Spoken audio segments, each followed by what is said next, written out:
Okay, we're rolling.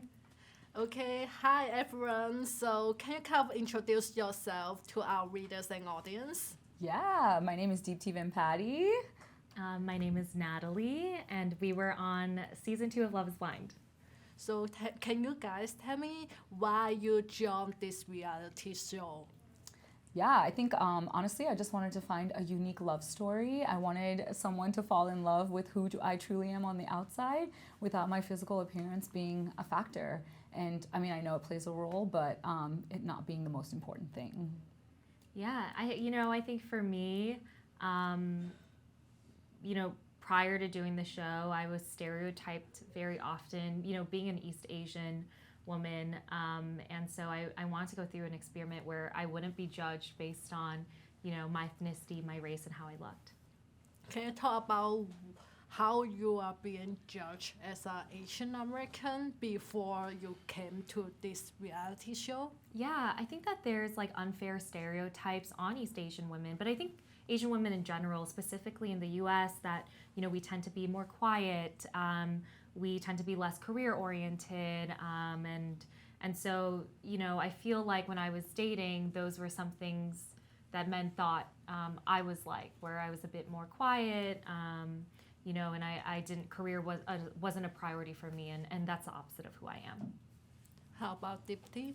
Yeah, I think for me, it's just, in the South Asian culture, we don't really talk about intimacy. We don't talk about our relationships in this way, let alone going on a reality TV show where, your parents can see you kiss on camera. So it was, I'm definitely doing things out of the box, but I think there's so much to learn in that. And, I want to encourage more South Asian women to normalize talking about their relationships in their families and their households, because it's important that we get the support from our family like my family has been supportive.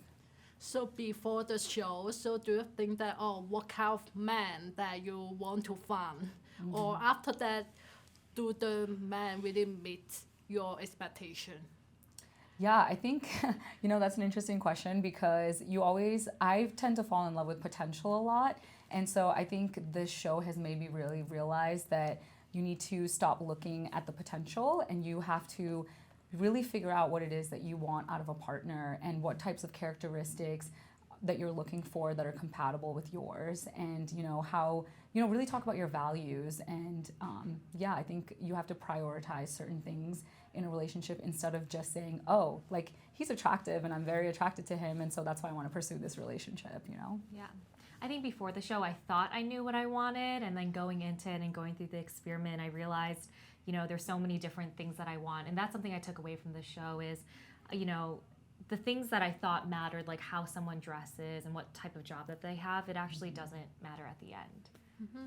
So I know that you guys found a love in the reality show. Are you still with them or not? So how's the life right now? We say that we found friendship, love in each other, but we did go through our own unique love stories, and it taught us a lot about what we're looking for in our partner. But we're continuing that search. Yeah, we ended up single after season on the show. We ended up not getting married. So we ended up single, but we also ended up with really great friends. So it was all worth it at the end. So I wonder, how do you define love? So do you think that you define love differently before and after the reality show?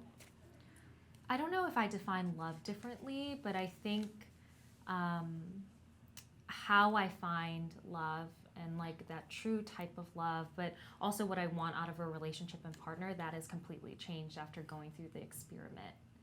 Yeah, I think for me, it's easy to fall in love, but it's hard to figure out if that love is going to be something that lasts or is healthy and sustainable. So I think, it's really easy to fall in love with friends. It's easy to fall in love with a romantic partner.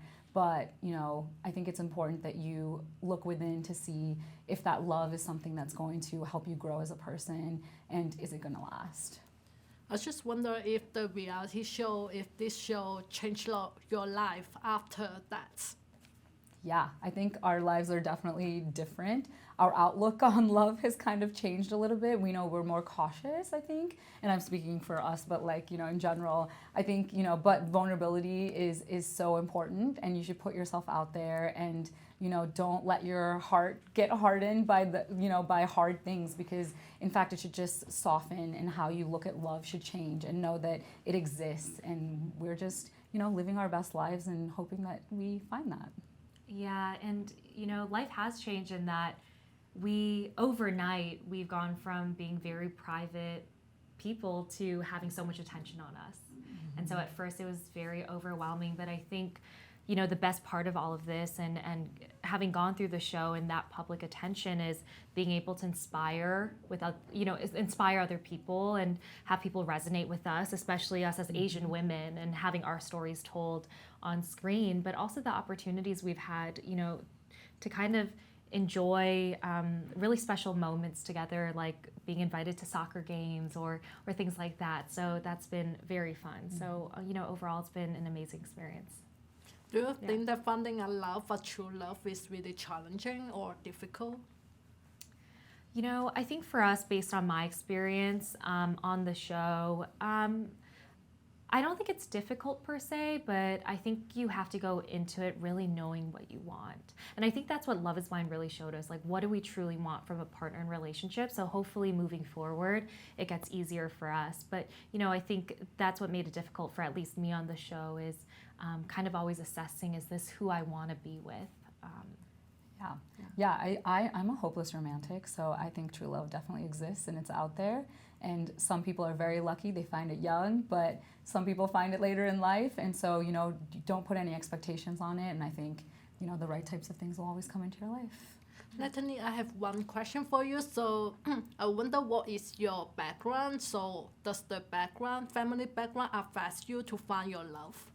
Yeah, so I'm Korean, and I'm a second generation Korean American. But yeah, it absolutely impacts, my way of finding love. The Korean heritage, my ethnicity is very, very important to me. So I want someone who is able to embrace that, the Korean side of me and all the traditions and, that come with that. And so it absolutely impacts the way that I find love. So have you guys found a way that if I have a partner, so how I have to communicate or discuss with them? Because I know that right now you guys become single again. Yeah. So have you found a way that, if I have a next one, so how I should communicate with him? Yeah, absolutely. I think I'm going to love way differently now, because I tend to pour love into other people too freely, and I neglect myself. And so I think, I just think I need to show myself the same love that I show other people, and make sure that I find somebody who's compatible, and, remind myself that I deserve the best, just like my partner should deserve the best. So I'm not going to settle. I think for me, in terms of communication, I think I'm going to continue having the hard conversations that are needed. I think I tended to avoid those until I did the Love is Blind experiment, and kind of forces you to really reveal your vulnerabilities to another person and have, quick but very deep conversations of, is there a compatibility there? So, I definitely want to continue that as a single woman dating right now. Mm-hmm. Okay, I think we have to end this conversation. Okay, yeah. So thank you for discussing with me about your love, your think about love, and also about the reality show. So hopefully all the best for you guys. Thank you. I really appreciate it. Thank you. Thanks, Gigi. So can I have a request that can I take a picture with them? So do we have time? Is that okay with reps? I'm fine with that. Okay. Mm-hmm. Oh, I forgot we have a... Yeah, you can just leave them on. Oh. Then we get a ring mic. Unless you're done. Who's done? Okay, there's some. Now Yeah, yeah. you can take your mic. Okay, I'll just take the selfie really quick. You can take it. Because we're gonna reset after this anyhow. Yeah, of course. See you soon. All right, thank you. You're done. Oh, no, I Thank guess. you. Oh, you're done.